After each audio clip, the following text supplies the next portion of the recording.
Good morning यहाँ सबैलाई आजको यस पत्रकार साथीहरूसँग भेटघाट कार्यक्रममा स्वागत गर्न चाहन्छु। सर्वप्रथम त आज हाम्रो भेटघाटको उद्देश्य चाहिँ खासै अरू नयाँ कुरा गर्नुभन्दा पनि म चाहिँ भर्खरै यस जिल्लामा चाहिँ आज कार्यभार सम्हालेको 6 दिन मात्रै भएको छ। त्यसैले चाहिँ त्यही सन्दर्भमा चाहिँ परिचय पनि गरौँ, साथीभाइहरूको यहाँको कुरा पनि सुनौँ र हाम्रो पनि केही कुराहरू यहाँहरू माझ सम्प्रेषण गरौँ भन्ने उद्देश्यका साथ आज हामीले यस कार्यक्रमको आयोजना गरेको हौं। यसमा चाहिँ विभिन्न अब हामी कार्यालय प्रमुख आइसकेपछि चाहिँ भोलिपल्टै यस्तो परिचयात्मक कार्यक्रम गर्ने पनि गरिन्छ।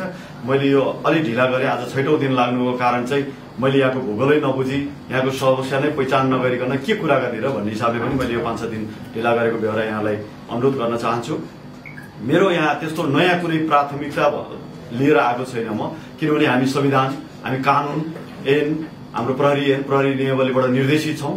त्यही निर्देशनमा चाहिँ हामीलाई कानूनले नै निर्दिष्ट हाम्रो कार्यक्षेत्र निर्धारण गरेको हुनाले चाहिँ म त्यही कार्यक्षेत्र मलाई हामीले नेपाल प्रहरीलाई दिएको जिम्मेवारी आज कार्यालय प्रमुखको रूपमा यो जिल्ला प्रहरी कार्यालय बाँकेको प्रमुखको रूपमा गर्नुपर्ने काम कर्तव्य हामी ऐन कानूनबाटै निर्देशित भएको हुनाले त्यही सन्दर्भमा मेरो पनि त्यही नै प्राथमिकता हुन्छ र मेरो छुट्टै प्राथमिकता भने केही पनि छैन। यहाँलाई मैले यो बेहोरा पनि जानकारी गराउन चाहन्छु। हामी सबै मिलेर एउटा सुरक्षित समाजको निर्माण गर्ने हो। त्यसमा यहाँहरू हामी सबैको त्यत्तिकै भूमिका छ र यहाँहरूको जनसञ्चारकर्मीको भूमिका त त्यत्तिकै महत्त्वपूर्ण हुन्छ, किनभने हामीले चाहिँ हाम्रो काम गरिरहेको हाम्रा राम्रा सकारात्मक कामको चाहिँ सकारात्मक हिसाबले र नकारात्मक कामको चाहिँ नकारात्मक हिसाबले हामीले चाहिँ फिडब्याक आयो भने हामीले नराम्रा गरिरहेका कामहरूलाई हामीले सचिने मौका पाउँछौँ र आगामी दिनमा फेरि हामी त्यसलाई सुधारेर राम्रो गर्न सक्ने अवस्था बन्छ भने हाम्रो राम्रो कामका सम्प्रेषणले चाहिँ जनताहरूलाई चाहिँ नागरिकहरूलाई चाहिँ अझ सुरक्षित हुने, उहाँहरूलाई चाहिँ विश्वास प्रहरीप्रति बढ्ने र एउटा सुरक्षित समाजको निर्माण हुने कुरामा पनि म विश्वास गर्छु। हामी प्रहरी भनेको समाजको उपज नै हो। हामीले त्यस्तो हामी कुनै अर्को मुलुकबाट आएको होइन, हामी यहीँको नागरिक हौं, यहीँको यहाँहरूकै छोरा भतिजा, यहाँहरूकै नातागोता भित्रकै मान्छे हौं। हामी बाहिरबाट आएको छैनौं। तर एक्सपेक्टेसन के हुन्छ भने प्रहरीले चाहिँ एकदम राम्रो गरिदियोस् अनि हामी चाहिँ जस्ताको तस्तै भयौं, हामी चाहिँ नबदल्यौं भन्ने पनि हामीहरूको मानसिकता हुन्छ। त्यो सबैमा हुने गर्छ। हामी चाहिँ नेपाली, हामी बिहेभियर नेपालीका गर्छौं, तर प्रहरी चाहिँ कस्तो खोज्छौं भने हामीले चाहिँ त्यो चाहिँ युरोप अमेरिकाको जस्तो त्यो उदाहरणीय प्रहरी खोज्छौं। हो, यद्यपि हाम्रो लिमिटेसन्सहरू छन्, तैपनि हामी त्यसलाई चाहिँ म चाहिँ के भन्छु भने म के यहाँलाई विश्वास दिलाउन चाहन्छु भने हो त्यो युरोपकै होला। हामी साधारण स्रोतले युरोप र अमेरिका जस्तो नहोला, तर हामी मानसिक रूपमा र हामीले गर्नुपर्ने हामी काम कर्तव्यको रूपमा चाहिँ हामी युरोप र अमेरिकाको प्रहरी भन्दा कम नभइकन चाहिँ हामी त्यो हिसाबको चाहिँ यहाँलाई जनमानसको त्यो विश्वास दिलाउँदै हामी समाजलाई सुरक्षित गराउने क्रममा चाहिँ हामी अगाडि बढ्छौं भन्ने कुरा पनि म यहाँलाई जानकारी गराउन चाहन्छु।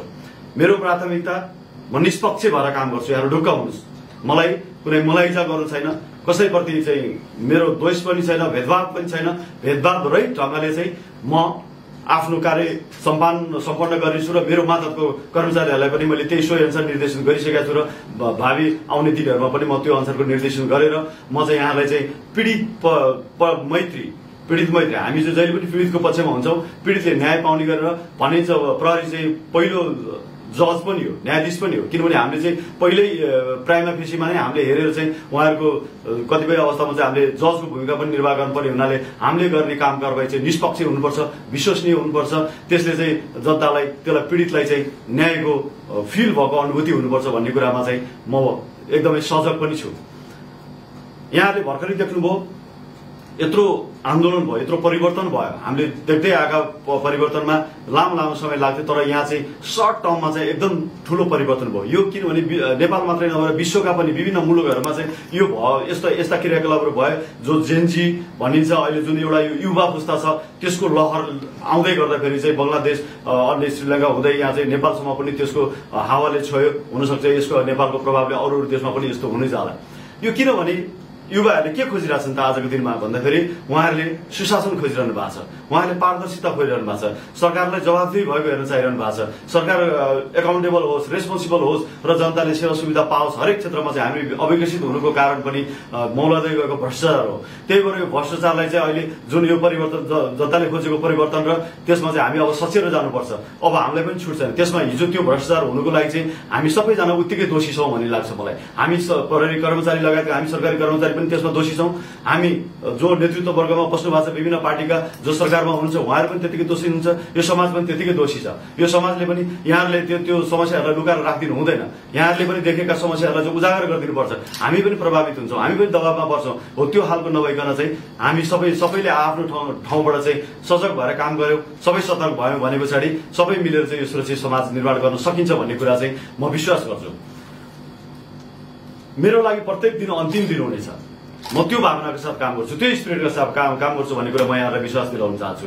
यहाँ मलाई 365 दिन बस्नु छैन। म जुन जति दिन बस्छु त्यो म राम्रो काम गर्दा मात्रै म यहाँ बस्छु। राम्रो काम गर्दा गर्दै मलाई यहाँ स्वर हुनु पर्यो भने मलाई त्यसको कुनै आपत्ति हुने छैन।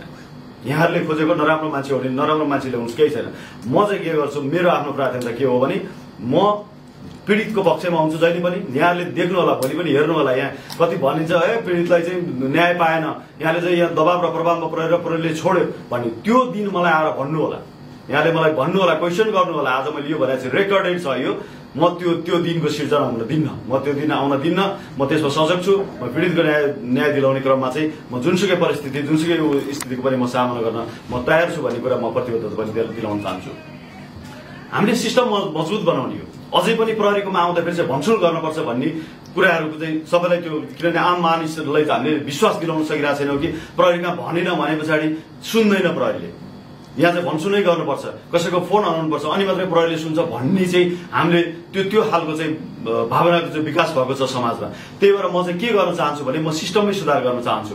म नभएर केही भएन, मेरो फोन नउठेर केही फरक पर्दैन। यहाँले 100मा गरेको फोनको आधारमा चाहिँ पीडितले रेस्पोन्स पाउनुपर्छ। प्रत्येक प्रहरीकर्ताले त्यो ढङ्गले काम गर्नुपर्छ भनेर म सबैलाई त्यो अनुसारले निर्देशन पनि दिइसकेको छु। निर्देशन फेरि पनि दिन चाहन्छु। मेरो काम भनेकै उनीहरूलाई सुपरभाइज गर्ने, निर्देशित गर्ने, मैले त्यसको मोनिटरिङ गर्ने मेरो भूमिका भावनाले म मेरो भूमिकामा एकदम इफेक्टिभली आफूलाई प्रभावकारी ढङ्गले चाहिँ त्यसमा परिचालन गरेर म यहाँहरूलाई चाहिँ यहाँको गुनासो सुन्नको लागि चाहिँ कसैको भन्सुन व्यवहार चाहिँ निष्पक्ष ढङ्गले चाहिँ नागरिकहरूले चाहिँ सेवा पाउनेछन् भन्ने कुरा पनि म यहाँ विश्वास दिलाउन चाहन्छु।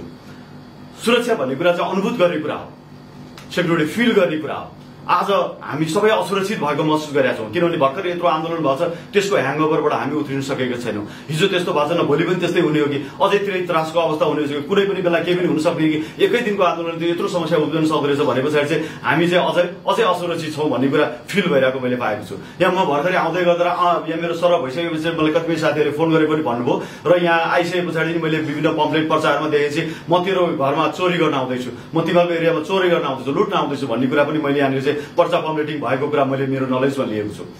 यस्ता अपराधिक तत्त्वहरूलाई तिनलाई म ठाउँ दिने छैन।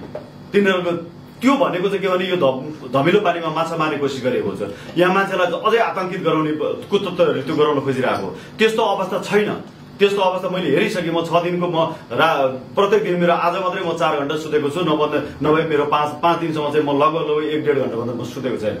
मैले बिहानदेखिबाट राति कति बजे कस्तो अवस्था हुँदो रहेछ यो सहर भनेर म त्यो अहिले मोनिटरिङ गरिरहेको छु, म हेरिरहेको छु। र कति प्रहरी परिचालन भएको छ, त्यति परिचालन गरेर भएछ छैन, हाम्रो प्रहरी चाहिँ परिचालित भएको चाहिँ इफेक्टिभ ढङ्गले भएको छ कि छैन, र कुन चाहिँ यहाँको चाहिँ प्राइम जोन हो, जुन ठाउँमा चाहिँ हामीले बढी फोकस गर्नुपर्ने हो, कहाँ चाहिँ अलिक बढी रात्रिकालीन व्यवसायहरू हुने हो, कहाँ अलिक मान्छेको भिडभाड हुने हो भन्ने कुराको चाहिँ मैले पहिचान गर्ने कोसिस गरिरहेको छु। हो त्यसैले गर्दा म यहाँलाई के हुन्छ भने सेक्युरिटी अनुभूत गर्ने कुरा म किन भनिरहेको छु भने सुरक्षित हुँदै पनि हामी इन्सिक्योर छौँ भन्ने कुरा जबसम्म मान्छेले फिल गर्छ भने त्यो समाज चाहिँ ऊ जहिले त्रसित भइरहन्छ, ऊ राम्रोसँग सुत्न पाइरहँदैन। यदि मैले यहाँ देखे अनुसार अहिले त्यस्तो अवस्था छँदै छैन, अहिले एकदम सुध्रिसकेको छ र हाम्रो प्रहरीको मनोबल गिरिया छ भने गिरिया छैन हाम्रो मनोबल। हामी हिजो त्यत्रो द्वन्द्वको समयमा पनि त्यो परिस्थितिको पनि सामना गरेर आएको हो। हामीले 2046 सालको आन्दोलन देखेका हौँ, हामीले चाहिँ 2063 को आन्दोलन पनि देखेका हौँ। त्यो परिस्थितिबाट पनि समाजले खोजेको परिवर्तन सँगसँगै हामी ढलेर चाहिँ हामी टुट्यौँ, पिड्यौँ, हामी मर्यौँ।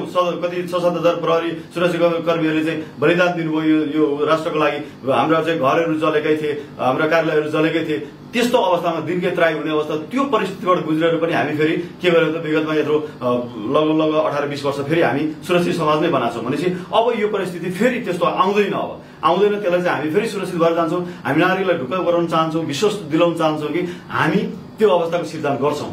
अस्ति भएको जस्तो परिस्थिति सधैँ रहँदैन। त्यो देशले नै मागेको, समाजले नै मागेको त्यो परिवर्तन थियो। भनिन्छ हामी यो समाजमा बस्ने मान्छेहरू चाहिँ अपराधी पनि यहीँ छ, राम्रो मान्छे पनि यहीँ छ भनेपछि अपराधीको संख्या चाहिँ के छ भने न्यून हुन्छ। त्यो भने 2-4-5% हुन्छ।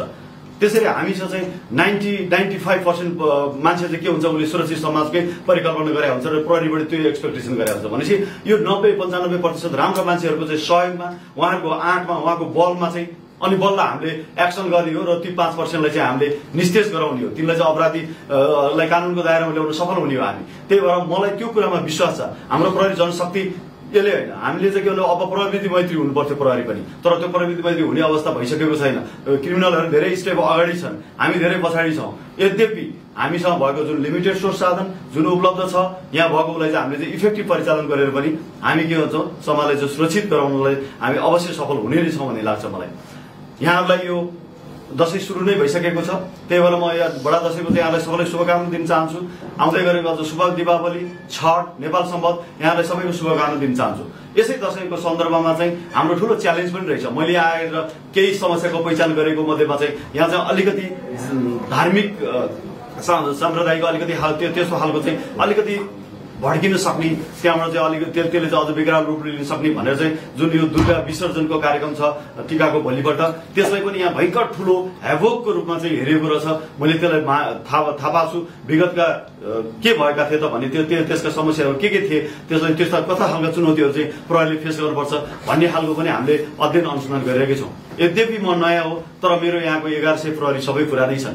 त्यही भएर उनीहरूको एक्सपिरियन्स, विगतको एक्सपिरियन्स, विगतमा हाम्रा कमी कमजोरी त्यसलाई सच्याएर यो दुर्गा पूजालाई समर्पणलाई पनि, दुर्गा पूजा विसर्जनलाई पनि हामी चाहिँ एकदम सुरक्षित वातावरणमा, भयरहित वातावरणमा सबैलाई सुरक्षित गराएर यहाँहरूको दशैं चाहिँ सबैलाई सुरक्षित ढङ्गले मान्न सक्ने अवस्थाको परिस्थितिको सिर्जना गरी त्यो दुर्गा पूजा विसर्जनलाई पनि एकदम राम्रो ढङ्गले केही पनि कुनै पनि घटना दुर्घटना नभइकन, कुनै विदाउट एनी क्याजुअल्टी, हामीले कुनै पनि बल प्रयोग गर्न नपरिकन चाहिँ त्यसलाई सहज ढङ्गले शान्तिपूर्ण रूपमा चाहिँ त्यसको हुनेछ, त्यो गराउनेछौँ। त्यसको लागि हामी एकदमै सचेत छौँ। हामीले त्यसको लागि सुरक्षा योजनाहरू बनाएका छौँ। त्यही सुरक्षा योजनालाई चाहिँ हामीले त्यहाँ कार्यान्वयन गर्ने हो। त्यो दिनमा भने जो भनिन्छ well plan is half done.